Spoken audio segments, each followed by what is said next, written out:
Hello friends, my self Nikhil Yaduvanshi आप सबों का पुनः स्वागत करता हूं मेरे YouTube channel Nikhil all in one में। आज मैं आप लोगों को एक कहानी सुनाने वाला हूं। शायद आप लोग सुने भी होंगे और उम्मीद करता हूं आपको सुनकर बचपन की यादें ताज़ा हो जाएगी और सीख भी मिलेगी।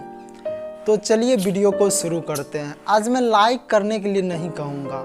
यदि वीडियो आपको, ये कहानी आपको अच्छा लगे, कुछ सीख मिले तो ही आप लाइक कीजिएगा और सब्सक्राइब कीजिएगा। तो चलिए वीडियो को शुरू करते हैं। बहुत समय पहले की बात है, विदर्भ देश में एक राजा हुआ करते थे जिनके पास एक प्यारा सा तोता था। उनका नाम था हिमसुक। अब आपको शायद याद आ गया होगा वो कहानी। उनका नाम था हिमसुक। वो राजा साहब के बहुत करीब थे, संतान की तरह मानते थे और हिमसुक भी उसे अपने पिता की तरह प्यार करते थे, पिता की तरह मानते थे।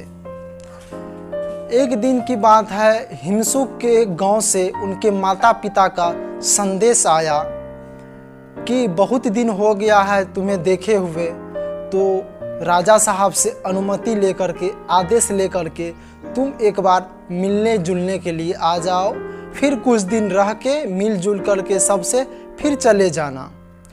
तो हिमसुक ने राजा साहब को ऐसा ही कहा और उससे आज्ञा मिलते ही वह अपने घर गया। घर जाने के बाद उन्होंने माता पिता से मिले, कुछ दिन रहे। उनके गांव में जहाँ उनका घोंसला था जंगल में, एक पेड़ था। पेड़ का नाम था अमरफल। उस पेड़ पे अमरफल था जिस फल को खाने से व्यक्ति जवान हो जाता था। वो कभी मरता नहीं था, वो हष्ट पुष्ट रहता था, हट्टा कट्ठा रहता था, स्वस्थ रहता था। उनके माता पिता ने कहा तुम अपने राजा साहब के लिए ये फल लेकर के जाओ और राजा साहब को खिला देना, तब राजा साहब जो है अमर हो जाएंगे, वह कभी बूढ़े नहीं होंगे। तो हिमसुक ने वो ऐसा ही किया। वह फल लेकर के निकल गए अपने राजा साहब के घर, विदर्भ देश की ओर लौट चले। रास्ते में उनको शाम हो गई, अंधेरा हो गया, तो उन्होंने सोचा कि आज की रात यहीं पर बिता लूँ, फिर कल सवेरे फल को लेकर के राजा साहब के यहाँ चले जाऊँगा। तो उन्होंने ऐसा ही किया। रात में एक पेड़ के नीचे, जहाँ पे एक बिल था पेड़ में, वहाँ पे क्या किया, उस फल को रख दिया और हिमसुक आराम करने लगा। रात में उनकी आंख लग गई और उन्हें पता नहीं था कि उस पेड़ के अंदर एक विषैला सांप रहा करता था। उस सांप ने उस फल में अपना डंक मार दिया, अपना विष दे दिया। यह बात हिमसुक को पता नहीं था। सुबह हुई और फिर हिमसुक ने फल लेकर के अपने राजा साहब के यहाँ चले गए और राजा साहब को सारी कहानियाँ सुनाई। उन्होंने यह सारी बातें बताई, अपने घर का, अपने माता पिता के बारे में सारा सुख समाचार दिए। फिर उन्होंने कहा कि यह फल राजा साहब मैं आपके लिए लेकर आया हूँ और यह फल खाने से आप अमर हो जाएंगे। तो राजा साहब उस फल को खाने लगे। जैसे ही खाने लगे, उनके मंत्रीगण ने कहा कि एक मिनट रुक जाइए राजा साहब, इस फल को क्यों ना पहले चेक कर लिया जाए। तो उन्होंने ऐसा ही किया। उन्हें तो हिमसुक पर पूर्ण विश्वास था, लेकिन मंत्रीगण के कहने के बाद उन्होंने उस फल को काट करके थोड़ा सा टुकड़ा कौवे को दिया। कौवा ने जैसे ही खाया, कौवा मर गया। और फिर पुनः उसको कुत्ते को दिया। फिर कुत्ते ने जैसे ही खाया, फिर कुत्ता भी मर गया।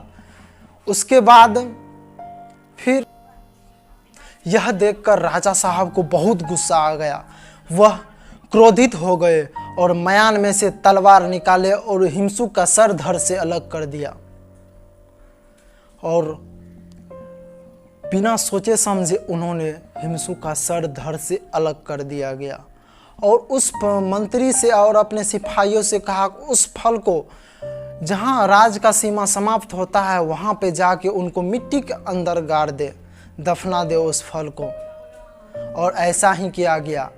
कुछ दिनों के बाद क्या हुआ, उस फल में से अंकुर निकला और धीरे धीरे वह एक बड़ा पेड़ बन गया और उस पेड़ में फल भी लग गया। एक दिन की बात है, उसी देश के एक लोगों ने बहुत बड़ा अपराध किया था, तो उनको मृत्यु दंड मिला था। तो राजा साहब का आदेश हुआ कि इसको वही फल विष फल खिला दो।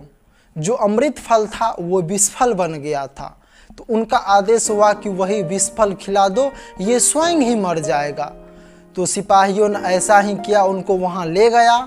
उसके बाद इनको वही फल खिला दिया गया। फल खाने के बाद वह व्यक्ति जो थोड़ा 40-45 के एज का था, वह एकदम हैंडसम लगने लगा, जवान हो गया। वह व्यक्ति हट्टा कट्टा स्वस्थ हो गया पूरा। यह देखकर सबको आश्चर्य हुआ। राजा साहब को यह बात जैसे ही पता चली, तुरंत वो देखने के लिए आए और हिमसुक ने जो सारी कहानी बताए थे, रास्ते में क्या उनके साथ हुआ, कहाँ वह रुके थे, तो राजा साहब सोचने लगे और वह अपने मंत्री को और सिपाहियों को वहाँ पर भेजे उस पेड़ के नज़दीक। उनको शक हो गया कहीं उस पेड़ में ही तो ऐसा कुछ नहीं था। तो फिर और वहाँ पे जाने के बाद देखा गया कि सच में उस पेड़ के पास, उस पेड़ में जो है जहाँ पे हिमसुक ने फल रखा था, उसके बिल में छेद में एक जहरीला सांप था। तब राजा साहब को बहुत ही अफसोस हुआ। यह कहानी से हमें यह सीख मिलती है कि किसी भी बात को बिना पूरी तरह से जाने बेवजह किसी को दोषी नहीं ठहराना चाहिए। कोई फैसला अनजाने में नहीं लेना चाहिए। बहुत सारे रिश्ते गलतफहमियों की वजह से टूट जाते हैं, तो ऐसा बिल्कुल भी नहीं करना चाहिए। उम्मीद करता हूँ आप सबों को यह कहानी पसंद आई होगी, और अब पसंद आई हो तो लाइक कर दीजिए और चैनल को सब्सक्राइब कर दीजिए और बेल आइकन दबा दीजिए, ताकि हमारा लेटेस्ट वीडियो सबसे पहले आप तक पहुँचे। चलिए फिर मिलते हैं नई एनर्जी के साथ नए वीडियो में। तब तक के लिए बाय। हंसते रहिए, मुस्कुराते रहिए, क्योंकि ये ज़िंदगी ना मिलेगी दोबारा।